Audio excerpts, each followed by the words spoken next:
বিসমিল্লাহির রহমানির রহিম। আসসালামু আলাইকুম রহমতুল্লাহ। আজকে আমরা ফ্রেজ অ্যান্ড ক্লজ নিয়ে কথা বলবো ইনশাআল্লাহুল আজিজ। ফ্রেজ ফ্রেজ কথাটা বা শব্দটা ব্যাপক অর্থে একটা শব্দকেও ফ্রেজ বলা যায়, আর সংকীর্ণ অর্থে আমরা একগুচ্ছ শব্দকে বা এ গ্রুপ অফ ওয়ার্ডসকে ফ্রেজ বলবো। তো কন্ডিশন আছে, আমরা যে এই গ্রুপ অফ ওয়ার্ডসকে ফ্রেজ বলবো বা একগুচ্ছ শব্দকে ফ্রেজ বলবো, সে কিছু যদি শর্ত মেনটেন্স করে তাহলেই সেই একগুচ্ছ শব্দকে ফ্রেজ বলতে পারবো। তো সেই কি শর্তটা কি?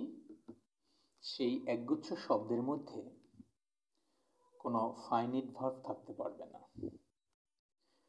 স্বভাবত যদি একগুচ্ছ শব্দের মধ্যে কোনো ফাইনিট ভার্ব না থাকে, দ্যাট মিন্স কোনো সমাপিকা ক্রিয়া না থাকে, তাহলে সাবজেক্টও থাকে না। আর যদি সমাপিকা ক্রিয়া না থাকে আর সাবজেক্ট না থাকে, তো সেই গ্রুপ অফ ওয়ার্ডস বা সেই একগুচ্ছ শব্দ কোনো মনের ভাব পূর্ণভাবে প্রকাশ করতে পারে না। আলটিমেটলি সেই একগুচ্ছ শব্দ বা ওয়ার্ড একটা একক পার্টস অফ স্পিচ হিসাবে কাজ করে। এই জন্যই ফ্রেজকে এভাবে সংজ্ঞায়িত করা হয় যে এ phrase is a group of words which acts as a unique parts of speech and which has no finite verbs. বলা হচ্ছে একটা ফ্রেজ আমরা তাকেই বলবো বা ওই একগুচ্ছ ওয়ার্ডকেই একটা ফ্রেজ বলবো যার মধ্যে কোনো ফাইনিট ভার্ব থাকবে না, সাথে সাথে সেই একগুচ্ছ ওয়ার্ড বা গ্রুপ অফ ওয়ার্ড একটা পার্টস অফ স্পিচ রূপে কাজ করবে। তো পার্টস অফ স্পিচ আমরা জানি 8 প্রকার। তো সেই গ্রুপ অফ ওয়ার্ডস 8 প্রকারের যে কোনো প্রকার হিসাবে কাজ করতে পারে বাক্যের মধ্যে। হয় নাউন হিসাবে কাজ করতে পারে, আমরা একটু দেখি, হয় নাউন হিসাবে কাজ করতে পারে, অথবা অ্যাডজেক্টিভ হিসাবে কাজ করতে পারে, অথবা অ্যাডভার্ব হিসাবে কাজ করতে পারে, ভার্ব হিসাবে কাজ করতে পারে, প্রিপোজিশন হিসাবে কাজ করতে পারে, কনজাংশন হিসাবে কাজ করতে পারে, ইন্টারজেকশন হিসাবে কাজ করতে পারে, আরেকটা যে ইনফিনিটিভ হিসাবেও কাজ করতে পারে, পার্টিসিপল হিসাবেও কাজ করতে পারে। দ্যাট মিন্স ভার্বের একটি ফর্ম রয়েছে যেটা অ্যাডজেক্টিভ ফর্ম, প্রেজেন্ট পার্টিসিপল, বা ভার্বের আরেকটা ফর্ম রয়েছে থার্ড ফর্ম, যেটাকে আমরা বলি যে পাস্ট পার্টিসিপল, সেটাও ভার্বের অ্যাডজেক্টিভ হিসেবে কাজ করে, অর্থাৎ নাউন বা প্রোনাউনের দোষগুণ অবস্থা পরিমাণ প্রকাশ করে সেন্টেন্সের ব্যবহারের প্রেক্ষিতে। তো সেরকম পার্টিসিপল ফ্রেজ হিসাবেও কাজ করতে পারে। তো এরকম মোদ্দা কথা হচ্ছে একটি ওয়ার্ড যে আচরণ করে একটা সেন্টেন্সের মধ্যে, একটি ফ্রেজ সেই একই আচরণ করবে, যদিচ সে একাধিক ওয়ার্ডের সমন্বয়ে গঠিত। এজন্যই বৃহৎ অর্থে একটা ওয়ার্ডকেও আমরা ফ্রেজ বলতে পারি। এই হচ্ছে ফ্রেজের আদ্যপান্ত সংজ্ঞা। এখন আমরা একটু ফ্রেজের দেখি যে আসলে উদাহরণ দেখলে বুঝতে পারবো। আমি উদাহরণ দিয়েছি অবশ্য, নাউন ফ্রেজ, অ্যাডজেক্টিভ ফ্রেজ, এগুলো আমি বলেছি, আবার দ্বিতীয়বার বলাটাই অবশ্য। ভার্ব ফ্রেজ, তারপরে প্রিপোজিশনাল ফ্রেজ, কনজাংশন ফ্রেজ, এরপর হচ্ছে interjectional phrase, infinitive phrase, participle phrase. মোটামুটি 9 প্রকার এখানে লিখেছি। এখন আসি যে আসলে নাউন ফ্রেজ কখন হবে। তো নাউন ফ্রেজ কখন হবে আমরা একটু উদাহরণ দিলেই হয়তোবা ভালো করে বুঝতে পারবো যে আসলে নাউন ফ্রেজটা কখন হয়। একটু উদাহরণ দিই, এখানে উদাহরণ অবশ্য লেখা হয়নি, একটা নাউন ফ্রেজের উদাহরণ আমরা দিই। আমরা যদি লিখি during the national anthem, during the national anthem is the worst time to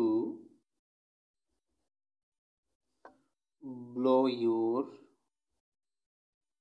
nose।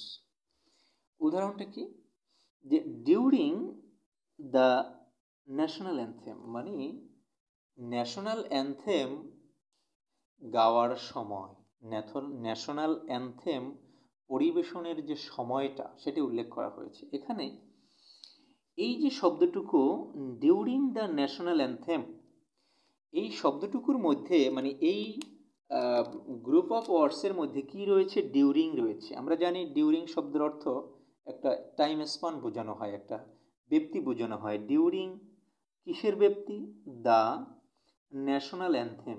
Anthem মানে হচ্ছে ন্যাশনাল অ্যানথেম, জাতীয় সঙ্গীত। তো জাতীয় সঙ্গীত পরিবেশনের যে সময়, এখানে ডিউরিং এটা কোনো ফাইনিট ভার্ব নয়। কেন ফাইনিট ভার্ব নয়, আমরা জানি ফাইনিট ভার্বের দুইটা ফর্ম রয়েছে, একটা হচ্ছে প্রেজেন্ট ফর্ম আর একটা হচ্ছে পাস্ট ফর্ম। যেমন গো হচ্ছে ভার্ব, এটা হচ্ছে প্রেজেন্ট ফর্ম, আর পাস্ট ফর্ম হচ্ছে ওয়েন্ট, আর পাস্ট পার্টিসিপাল ফর্ম হচ্ছে গান। তাহলে এই গো ভার্বের দুইটাই ফাইনিট ফর্ম, গো এবং গান, গো এবং ওয়েন্ট। এবং ফাইনিট ফর্ম বাক্যে অর্থ ব্যবহারের জন্য ব্যবহৃত হয়। ফাইনিট ভার্ব বাক্যে তার রূপ পরিবর্তন করে, টেন্সের সাথে সাথে পরিবর্তিত হয়। ফাইনিট ভার্ব অর্থ প্রকাশের জন্যই ব্যবহার হয় এবং তার দুইটা ফর্ম রয়েছে, অর্থাৎ প্রেজেন্ট ফর্ম এবং পাস্ট ফর্ম। আর এই যে প্রেজেন্ট পার্টিসিপাল ফর্ম এবং ভার্বের সাথে যে আমরা আইএনজি যোগ করে আমরা ভার্বের চলন্ত অবস্থা প্রকাশ করি, সেটা অবশ্য ফাইনিট ফর্ম নয়। এরপরে আমরা যে ভার্বের সমাপ্ত অবস্থা প্রকাশ করার জন্য পাস্ট পার্টিসিপাল ফর্ম ব্যবহার করি, সেটা ভার্বের ফাইনিট অবস্থা নয়। তো আমরা ভার্বের দুইটাই ফাইনিট অবস্থা রয়েছে। তো আমরা জানি ডিউরিং এটা ফাইনিট ভার্ব নয়, এরপরে ফাইনিট ফর্ম নয়, দ্য ন্যাশনাল অ্যানথেম কোনোটাই ফাইনিট ফর্ম নয়, এখানে কোনো ভার্ব নেই। ভার্ব ফাইনিট ভার্ব না থাকলে সাবজেক্টও নেই, অতএব এটা একটা হচ্ছে ফ্রেজ, এই পুরোটুকু phrase. During the national anthem, জাতীয় সঙ্গীত গাওয়ার সময়, অর্থাৎ এই সময়টা নির্দেশ করছে, সেটা একটা নাউন। জাতীয় সঙ্গীত গাওয়ার যে সময়টা সেটাই। তো এই যে জাতীয় সঙ্গীতের সময়, এই জাতীয় সঙ্গীতের সময় এটা হচ্ছে নাউন। এই পুরো ফ্রেজটা হচ্ছে এখানে সাবজেক্ট হিসেবে ব্যবহার হয়েছে, এই পুরো ফ্রেজটা সাবজেক্ট। আর আমরা জানি যে সেন্টেন্সের সাবজেক্ট সবসময়ের জন্য নাউন হয়, অতএব এই ফ্রেজটা হচ্ছে নাউন।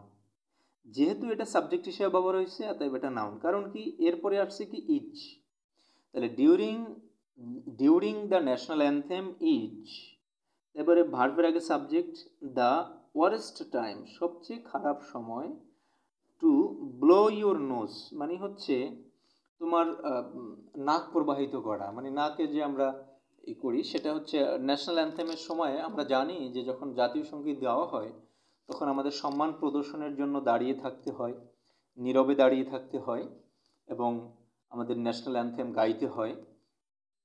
তো সে সময় তোমার নাক প্রবাহিত করা বা নোজকে তোমার নোজ, নাক থেকে তোমার কিছু বের করা বা করা, এটা ঠিক নয়, একদম সবচেয়ে খারাপ সময়। তো আসলে এখানে আমি যেটা বোঝাতে চাচ্ছি সেটা হচ্ছে যে এইটা হচ্ছে সাবজেক্ট। তো এই যে ফ্রেজটা সাবজেক্ট হিসেবে ব্যবহার হয়েছে, এর মানে এটা নাউন হিসেবে ব্যবহার হয়েছে। তো এই হচ্ছে ফ্রেজ নাউন হিসেবে ব্যবহার হয়েছে, কারণ একটা পার্টস অফ স্পিচ হিসেবে ব্যবহার হয়েছে, অনেকগুলো শব্দের সমন্বয়, a group of words, but as a unique parts of speech use as a unique parts of speech, so quite logically is called a phrase. Absolutely used as a subject and then is called a noun phrase. আচ্ছা, এরপরে আমরা বাকিগুলোর উদাহরণ অবশ্যই এখানে দিয়েছি। আমরা দেখি এখানে আছে যে দ্য ম্যান ওয়ান্টস সামথিং, কি বলা হয়েছে যে মানুষটি চায় সামথিং, কিছু চায়। এখানে কিন্তু একটা শব্দ সামথিং, তো অবশ্য আমরা জানি বৃহৎ অর্থে একটা শব্দকেও ফ্যারেজ বলা যায়। কেন? কারণ একাধিক ওয়ার্ড মিলিত হয়ে যে ফ্যারেজ হয় সেটাও একটা পার্টস অফ স্পিচ হিসেবে ব্যবহার হয়, আবার একটা শব্দ পার্টস অফ স্পিচ হিসেবে ব্যবহার হয়, তাহলে একটা শব্দকেও ফ্যারেজ বলা যায়। তো এখানে কি বলছে, দ্য ম্যান মানুষটি ওয়ান্টস চায়, কি চায়, সামথিং কিছু চায়, তাহলে এটাও একটা ফ্যারেজ। তাহলে এটা কি ফ্যারেজ? কি চায়, সামথিং কিছু, অতএব এটা একটা অবজেক্ট হিসেবে ব্যবহার হয়েছে, তবে এটা একটা নাউন ফ্যারেজ। এরপরে হি এনজয়স, সে উপভোগ করে, কি উপভোগ করে, walking by the river side, অর্থাৎ নদীর পাশে হাঁটা উপভোগ করে। তাহলে কি উপভোগ করে, walking by the river side, কি প্রশ্নের জবাবে আসছে, অর্থাৎ এটা অবজেক্ট হিসেবে ব্যবহার হয়েছে। Walking by the river side, এই ফ্যারেজটা অবজেক্ট হিসেবে ব্যবহার হয়েছে, অতএব এটা নাউন ফ্যারেজ। কারণ আমরা জানি বাক্যের সাবজেক্ট এবং অবজেক্ট সবসময়ের জন্য নাউন বা pronoun or equivalent to noun or pronoun. এখন এটা হচ্ছে নাউন বা প্রোনাউন সমতুল্য ফ্যারেজ ব্যবহার হয়েছে, অতএব এটা হচ্ছে নাউন। কারণ কি, সে কি এনজয় করে, walking by the river side, অর্থাৎ নদীর পাড়ে হাঁটতে পছন্দ করে, নদীর সাইডে হাঁটতে পছন্দ করে। অতএব এখানে কোনো ফাইনিট ভার্ব নেই, ওয়াকিং এটা হচ্ছে non finite verb, by the river side কোনো ফাইনিট ভার্ব নেই, অতএব এই গ্রুপ অফ ওয়ার্ডস হচ্ছে একটা ফ্যারেজ। এরপরের উদাহরণটা আমরা দেখি কি বলছে, Hasan is a man of letters. এখানে কি বলেছে, হাসান একজন বিদ্বান মানুষ, হাসান একজন বিদ্বান মানুষ। তাহলে Hasan is a man, Hasan হয় একজন মানুষ, অফ এ লেটার্স একজন বিদ্বান মানুষ, অফ এ লেটার্স এই বিদ্বানকে, এই ম্যান, এই ম্যানকে কোয়ালিফাই করছে, বিদ্বানকে ম্যান, এইটা কিন্তু অ্যাডজেক্টিভ ফ্যারেজ হয়ে গেছে, এই ম্যানকে একটা নাউনকে কোয়ালিফাই করছে। তখন একটা ফ্যারেজ, যখন একটা ফ্যারেজ নাউনকে কোয়ালিফাই করে তখন সে ফ্যারেজটা হয়ে যায় অ্যাডজেক্টিভ। তো a phrase that behaves adjectivically, অর্থাৎ adjectively, a phrase behaves adjectively is called quite logically an adjective phrase. কারণ কি, কারণ হচ্ছে এটা এই যে অফ লেটার্স, এই ফ্যারেজটা একটা অ্যাডজেক্টিভের মতো আচরণ করেছে, একটা নাউনকে কোয়ালিফাই করেছে, নাউনকে কোয়ালিফাই করেছে, বিদায় এটা একটা অ্যাডজেক্টিভ ফ্যারেজ, কারণ এই ম্যানকে কোয়ালিফাই করেছে। এরপরেরটা কি বলা হয়েছে, হি ওয়ার্কড, সে কাজ করেছিল, উইথ অল সিনসিয়ারিটি, তার সমস্ত আন্তরিকতা দিয়ে কাজ করেছিল। সে কিভাবে কাজ করেছিল, উইথ অল সিনসিয়ারিটিতে কিন্তু অ্যাডভার্বিয়াল ফ্যারেজ। কেন অ্যাডভার্বিয়াল ফ্যারেজ? কারণ কিভাবে কাজ করেছিল, এটা ভার্বের সাথে সম্পর্কিত, কিভাবে কাজ করেছিল, উইথ অল সিনসিয়ারিটি তার সমস্ত আন্তরিকতা দিয়ে। তো এখানে কিন্তু এইটা হচ্ছে অ্যাডভার্বিয়াল ফ্যারেজ। কেন অ্যাডভার্বিয়াল ফ্যারেজ? তো হয়েছেই, কারণ এখানে কোনো ফাইনাইট ভার্ব নাই, উইথ অল সিনসিয়ারিটি। তো এখন আমার প্রশ্ন হচ্ছে এটা কেন অ্যাডভার্বিয়াল ফ্যারেজ? কারণ কিভাবে কাজ করেছে, ওয়ার্কড উইথ অল সিনসিয়ারিটি, তার সমস্ত আন্তরিকতা দিয়ে কাজ করেছে। তো এখন এরপরে আসি, পরেরটা কি আছে, আই স্পোক, আমি কথা বলেছিলাম, টু হিম তার সাথে, ভেরি অফেন মানে বারবার কথা বলেছিলাম, খুবই বারবার কথা বলেছিলাম। তো হিম তার সাথে কিভাবে কথা বলেছিলাম, বারবার। তো এই যে স্পোক এই ভার্ভকে মডিফাই করেছে বারবার, তাহলে এটাও অ্যাডভার্বিয়াল ফ্যারেজ। এরপরে হচ্ছে উই ওয়ার ওয়েটিং, আমরা অপেক্ষা করতেছিলাম, উই ওয়ার ওয়েটিং আমরা অপেক্ষা করতেছিলাম, ফর দ্য বাচের জন্য। তাহলে কি জন্য অপেক্ষা করেছিলাম, হোয়াই কেন অপেক্ষা করেছিলাম, বাচের জন্য, এটা অ্যাডভার্বিয়াল ফ্যারেজ। এরপরে রহিম স্টুড, রহিম দাঁড়িয়েছিল, in front of me, in front of এটা হচ্ছে একটা ফ্যারেজ, কিন্তু কি phrase, in front of me আমার সামনে দাঁড়িয়েছিল, কোথায় দাঁড়িয়েছিল, ইন ফ্রন্ট অফ মি সামনে, অর্থাৎ এখানে কোথায় দাঁড়িয়েছিল, হোয়ার সামনে, কার সামনে, আমার সামনে। তো এখানে এই যে ইন ফ্রন্ট অফ মি আমার সামনে দাঁড়িয়েছিল, কোথায়, সামনে, তো এখানে এটা হচ্ছে অ্যাডভার্বিয়াল ফ্যারেজ। এখানে একটা প্রশ্ন রয়েছে, যে এই প্রশ্নটা বিসিএসে আসছে যে we were waiting for the bus, এই ফর দ্য বাস এটা কি ফ্যারেজ? একটু বলি, আমাদের ফ্রেজে একটা প্রকার রয়েছে প্রিপজিশনাল ফ্রেজ। তো প্রিপজিশনাল ফ্রেজ নিয়ে একটু কথা বলা প্রয়োজন। প্রিপজিশনাল ফ্রেজ হচ্ছে, আমরা প্রিপজিশনাল ফ্রেজ তাকেই বলবো যেখানে প্রিপজিশন থাকবে এবং প্রিপজিশন সে আর একটা অবজেক্টকে ধরবে। দ্যাট মিনস প্রিপজিশনাল ফ্রেজ তাকেই বলবো যার প্রিপজিশনাল অবজেক্ট থাকবে। তো সুন্দর কথা, প্রিপজিশন থাকতে হবে এবং একটা সেই প্রিপজিশনের একটা প্রিপজিশনাল অবজেক্ট থাকতে হবে। যদি এরকম হয় তখন তাকে আমরা প্রিপজিশনাল ফ্রেজ বলবো। তো এই প্রিপজিশনাল ফ্রেজ আবার বাক্যে তিন ধরনের ভূমিকা রাখতে পারে। কি কি ভূমিকা রাখতে পারে? নাউনের ভূমিকা রাখতে পারে, অ্যাডজেক্টিভের ভূমিকা রাখতে পারে, অ্যাডভার্বের ভূমিকা রাখতে পারে। তাহলে এই প্রিপজিশনাল ফ্রেজ সেন্টেন্সে নাউনের ভূমিকা রাখতে পারে, অ্যাডজেক্টিভের ভূমিকা রাখতে পারে, অ্যাডভার্বের ভূমিকা রাখতে পারে। একই কথা, যখন প্রিপজিশনটা নাউনের কাজ করবে, prepositional phrase acting as a noun. যখন প্রিপজিশনাল ফ্রেজ সেন্টেন্সের সাবজেক্ট বা অবজেক্ট হিসেবে ব্যবহার হবে, তখন that is called noun phrase.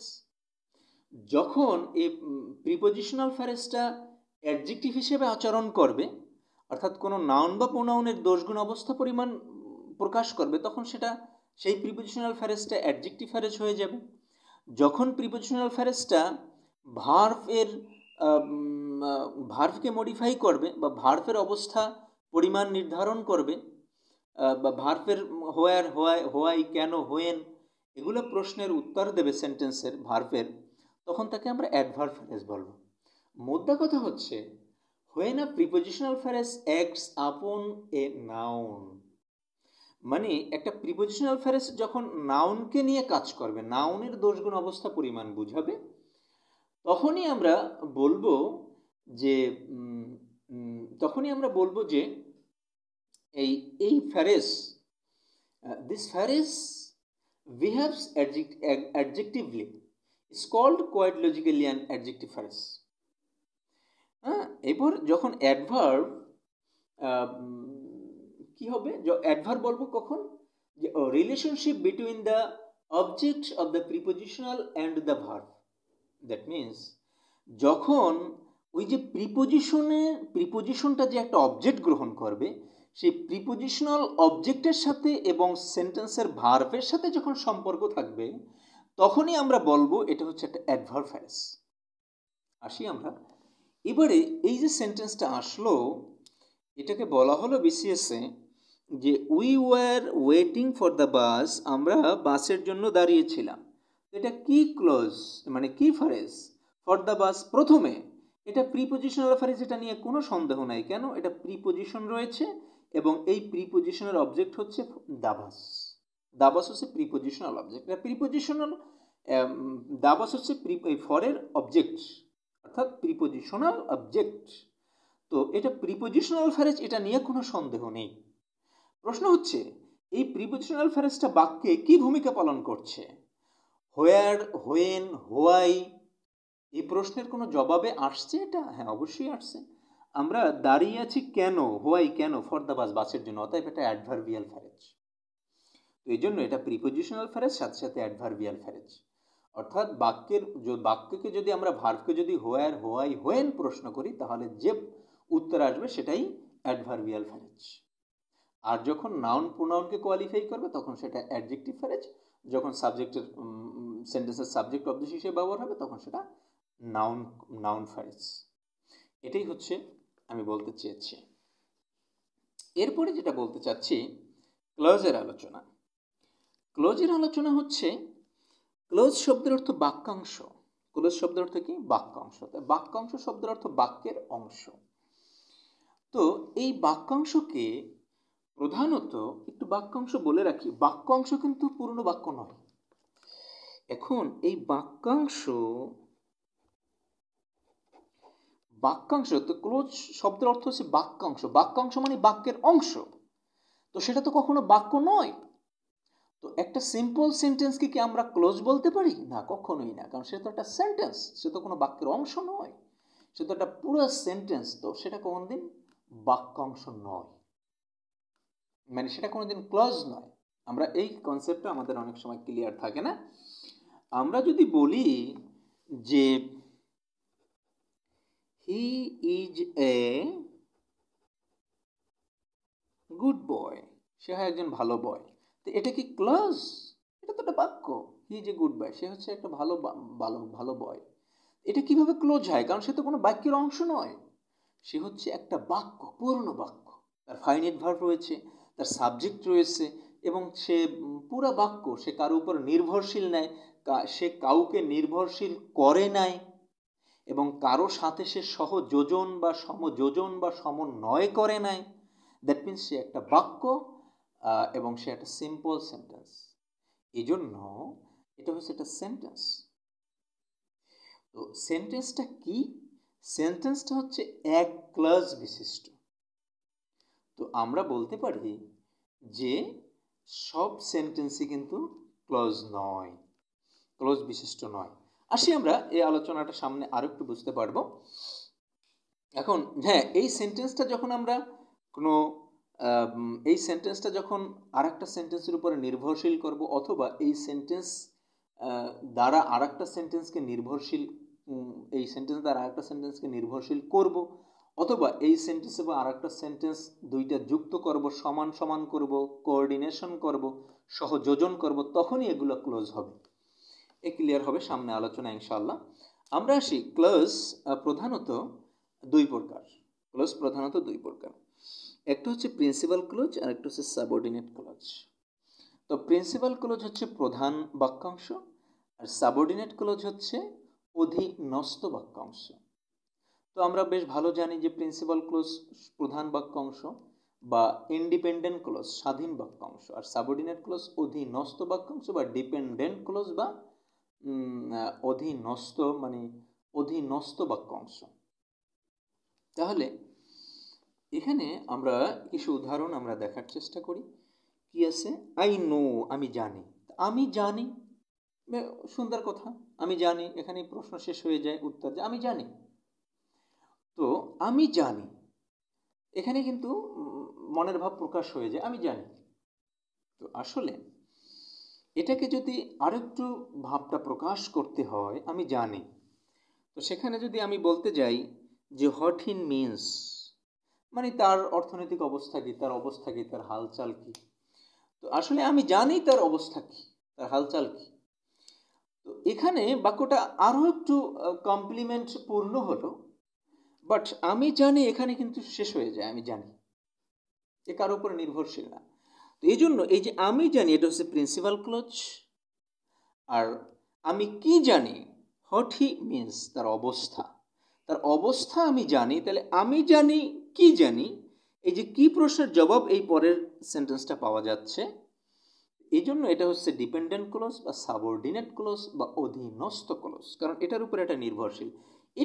এটার উপরে একা একা উচ্চারিত হতে পারে না। কারণ হোয়াট হি মিনস, কি তার অবস্থা, হোয়াট হি মিনস, কি সে অর্থ, কি সে অর্থ, কি তার অবস্থা, কি তার হাল, কি তার অর্থ। মানে এটা কোনো কথা হলো? এটা কোনোদিন কথা হয় না। এতে কিছু বোঝা যায়? কিছুই বোঝা যায় না। আচ্ছা, এরপরে এর গঠনগত কিছু সমস্যা রয়েছে। হট যখন ব্যবহার করা হয় তখন এখানে ঝামেলাও রয়েছে। তো আচ্ছা, এখন আসি, আমরা যদি বলি আমি জানি তার অবস্থা, আমি জানি তার অবস্থা, হতে পারে অর্থনৈতিক অবস্থা, শারীরিক অবস্থা। তো আমি জানি তার অর্থ, আমি জানি তার অবস্থা, এখানে কিন্তু সেন্টেন্সটা পূর্ণ হলো এবং মনের ভাব প্রকাশ পেল, এবং আইনও সে ডিপেন্ডেন্ট ইন্ডিপেন্ডেন্ট। এই জন্য এটা হচ্ছে মেইন ক্লোজ, এটা হচ্ছে সাবঅর্ডিনেট ক্লোজ, অথবা এটা হচ্ছে প্রিন্সিপাল ক্লোজ, আর এটা হচ্ছে ডিপেন্ডেন্ট ক্লোজ, আর এটা হচ্ছে ইন্ডিপেন্ডেন্ট ক্লোজ। এই যে দুইটা ক্লোজের ধারণা, একটার উপর একটা নির্ভরশীল। আর একটা আমরা একটু দেখি যে হি ওয়াজ নট প্রেজেন্ট, সে উপস্থিত ছিল না।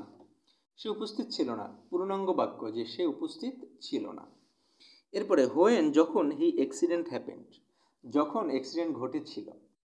তো সে কখন উপস্থিত ছিল না? যখন অ্যাক্সিডেন্ট ঘটেছিল। যখন কখন প্রশ্নের জবাবে কিন্তু আসছে যখন অ্যাক্সিডেন্ট ঘটেছিল। দ্যাট মিন্স এই যে আমরা জানি কখন মানে হোয়েন, তাহলে হোয়েন প্রশ্নের জবাবে যদি কোনো কথা আসে তা সেটা অ্যাডভার্বিয়াল ফ্রেজ হয়, আগের প্রশ্নে আমরা জেনে আসছি। তাহলে এই ক্লোজটাও একটা পার্টস অফ স্পিচ রূপে ব্যবহার হয়েছে। তো পার্টস অফ স্পিচ রূপে যদি কোনো কিছু ব্যবহার হয় তাহলে সেটা তো অবশ্যই ডিপেন্ডেন্ট হবে। আগের সেন্টেন্সটা দেখি, আমি জানি, কি জানি, তাহলে কি প্রশ্নের জবাবে আমরা জানি যে অবজেক্ট পাওয়া যায়, তাহলে এই ক্লোজটা একটা অবজেক্ট হিসেবে ব্যবহার হয়েছে। অবজেক্ট হিসেবে যদি কোনো কিছু ব্যবহার হয় সেটা অবশ্যই ডিপেন্ডেন্ট, কারণ কর্ম করা হয় কি, কর্ম কাউকে নির্ভর করে করা হয়, যাকে উদ্দেশ্য করে কিছু করা হয় সেটা হচ্ছে কি সাবজেক্ট, আর যাকে আশ্রয় করে কিছু করা হয় সেটা হচ্ছে কি অবজেক্ট। তাহলে কি কি জানি, তাহলে এই যে জানি এটা হচ্ছে কি নির্ভরশীল। তো সাথে সাথে এটা একটা ক্লোজ। কেন ক্লোজ? আইনো আমি জানি এখানে সাবজেক্ট রয়েছে এবং ফাইনাইট ভার্ব রয়েছে, এটা একটা ক্লোজ। আবার এখানে হি সাবজেক্ট রয়েছে এবং মিন্স ফাইনাইট ভার্ব রয়েছে, এটা একটা ক্লোজ। ক্লোজ সাথে সাথে এটা পার্টস অফ স্পিচ, এর মানে সে ডিপেন্ডেন্ট। এরপরেরটা এরকম। এরপরেরটা আমরা দেখি, দিস ইজ দ্য বুক, এই হয় বইটি, দ্যাট আই নিড নাও, যেটা আমার এখন প্রয়োজন, এই হয় বইটি। এখানে কিন্তু বাক্যটা শেষ, এই হয় বইটি, অর্থ পূর্ণ করে। দ্যাট যা, আই নিড নাও, আমার এখন প্রয়োজন। তো এখন কি হলো, এই বই, এই হয় বইটি, এই বইটি, তাহলে এই বইটি, তাহলে বইটি কি, দ্যাট না আমার যখন প্রয়োজন, তাই এই বইটিকে কোয়ালিফাই করেছে। সাথে সাথে দ্যাট যারা যুক্ত হয়েছে, একটু বলি, এই সেন্টেন্স দুইটা, আই নিড নাও এবং দিস ইজ দ্য বুক, এটা দ্যাট দ্বারা যুক্ত হয়েছে। এবার হি ওয়াজ নট প্রেজেন্ট, এটা হোয়েন দ্বারা যুক্ত হয়েছে, আগেরটা হট দ্বারা যুক্ত হয়েছে। তো এখানে আমরা সংক্ষেপে শেষ করতে চাই যে সাবঅর্ডিনেট ক্লোজ এরকম দুইটা, অর্থাৎ একটা হচ্ছে মেইন ক্লোজ যেটা নিজে নিজে উচ্চারিত হতে পারে, আর সাবঅর্ডিনেট ক্লোজ যেটা নিজে নিজে চলতে পারে না, সে একটা পার্টস অফ স্পিচ রূপে কাজ করে এবং সেটা মেইন ক্লোজের উপরে ডিপেন্ডেন্ট, মেইন ক্লোজের উপরে নির্ভরশীল, এবং মেইন ক্লোজকে যদি হোয়েন, হোয়ার, হোয়াই অথবা হট, হুম দ্বারা প্রশ্ন করা হয় মেইন ক্লোজের ভার্বকে, তখনই এই সাবঅর্ডিনেট ক্লোজও পাওয়া যায়। তো এইটা হচ্ছে সাবঅর্ডিনেট ক্লোজ এবং মেইন ক্লোজের মধ্যে, মানে এই হচ্ছে দুইটা ক্লোজের পরিচয়।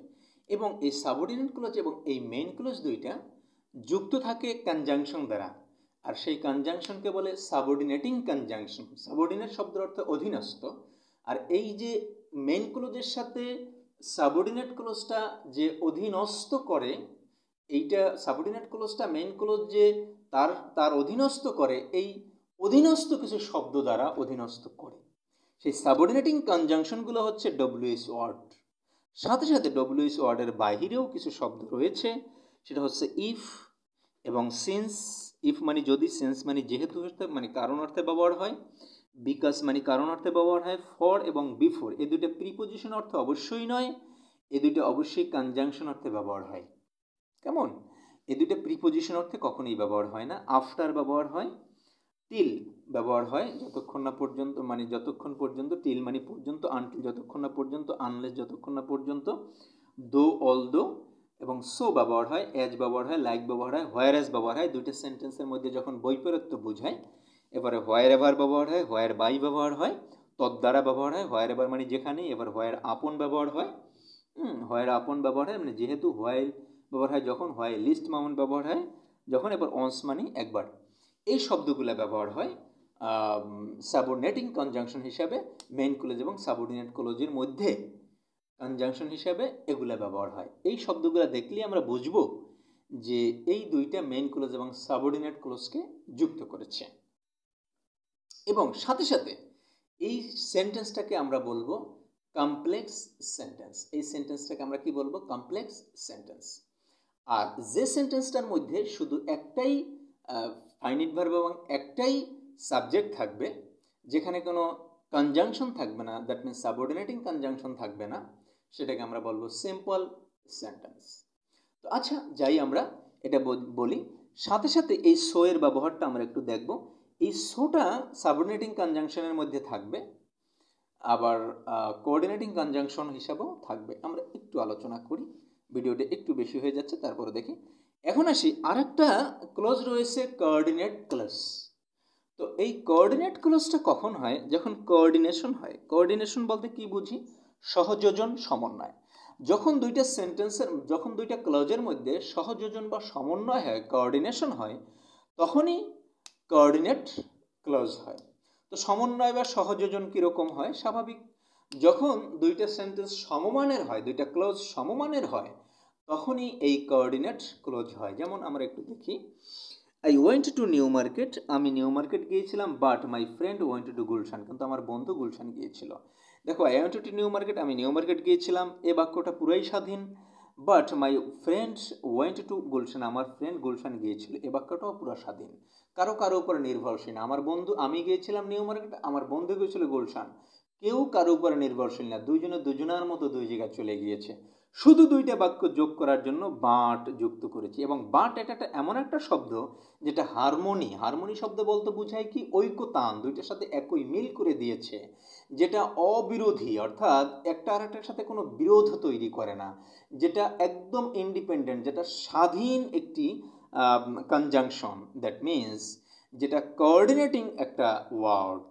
তো এই কোঅর্ডিনেটিং কনজাংশনগুলো হচ্ছে অ্যান্ড, বাট, অর, ইয়েট এবং সো, যেগুলো দ্বারা একটার উপর আর একটা কোনো নির্ভরশীল বোঝায় না, যে ওয়ার্ডগুলো দ্বারা একটার উপর একটা অধীনস্থ বোঝায় না, দ্যাট মিনস সমযোজতা, সহযোজন এবং সমন্বয় বোঝায় যে ওয়ার্ডগুলো দ্বারা, সেটা অল্প কয়েকটা, অ্যান্ড, বাট, অর, ইয়েট, এগুলো দ্বারা কখনোই একটা ওয়ার্ডের, একটা সেন্টেন্সের উপর আর একটা ক্লোজের উপর একটা ক্লোজ অধীনস্থ বোঝায় না, দুটা দ্বারা বোঝায় দুইটা সমান সমান। তো এইগুলো দ্বারা এরকম যুক্ত করতে হবে। এরপরে আসি, হি ইজ উইক, সে হয় দুর্বল, yet he is working hard, মানে সে দুর্বল, সে হয় দুর্বল, ইয়েট সাথে সাথে সে ওয়ার্কিং হার্ড, সে শক্ত কাজ করে, সে কাজ করতেছে এবং সে কঠিন কাজ করতেছে। সে দুর্বল, সাথে সাথে সে অনেক শক্ত কাজ করে, সে অনেক কঠিন কাজ করে, সে অনেক ভারী কাজ করে। এর মানে এই দুইটাই স্বাধীন, সাথে সাথে এই ইয়েরটা ব্যবহার করছে কি, এটা একটা স্বাধীন একটা কনজাংশন, এর মানে সাথে সাথে, তো একটার উপর একটা নির্ভরশীল না। তো এই হচ্ছে, আমাদের টাইমটা একটু বেশি হয়ে গেছে, তারপরে বিস্তারিত আলোচনা করার চেষ্টা করছি যে এই কোঅর্ডিনেশন অবস্থা যখন বোঝাবে, সহযোজন বা সমন্বয় যখন বোঝাবে, তখনই হচ্ছে এই কোঅর্ডিনেটিং কনজাংশন দ্বারা আমরা দুইটা ক্লজ যুক্ত করলে হবে কোঅর্ডিনেট ক্লজ। এর মানে দুইটা স্বাধীন ক্লজ যখন ব্যবহার হবে, ইন্ডিপেন্ডেন্ট ক্লজ যখন ব্যবহার হবে, দ্যাট মিনস প্রিন্সিপাল ক্লজ যখন দুইটা ব্যবহার হবে, একটা আর একটার উপরে যখন নির্ভরশীল হবে না, সাথে সাথে যখন কোঅর্ডিনেটিং কনজাংশন দ্বারা যুক্ত হবে, দ্যাট মিনস স্বাধীন কনজাংশন দ্বারা যুক্ত হবে, যেসব ওয়ার্ডগুলা দুইটা স্বাধীন ক্লোজকে যুক্ত করতে পারে, দুইটা ক্লোজকে একটার উপর আর একটা অর্থগতভাবে পরাধীন করে না, সেই সকল ক্লোজকেই, সেই দুইটা ক্লোজকেই আমরা কোঅর্ডিনেট ক্লোজ বলবো। সাথে সাথে সো এর ব্যবহারটা পরবর্তী ভিডিওতে দেখাবো, একটু লেন্দি হয়ে গেছে, কারণ এই সো শব্দটা, মানে সো ওয়ার্ডটা কোঅর্ডিনেটিং কনজাংশন হিসেবে ব্যবহার হয় এবং সাবঅর্ডিনেটিং কনজাংশন হিসেবেও ব্যবহার হয়। সকলকে ধন্যবাদ। আসসালামু আলাইকুম।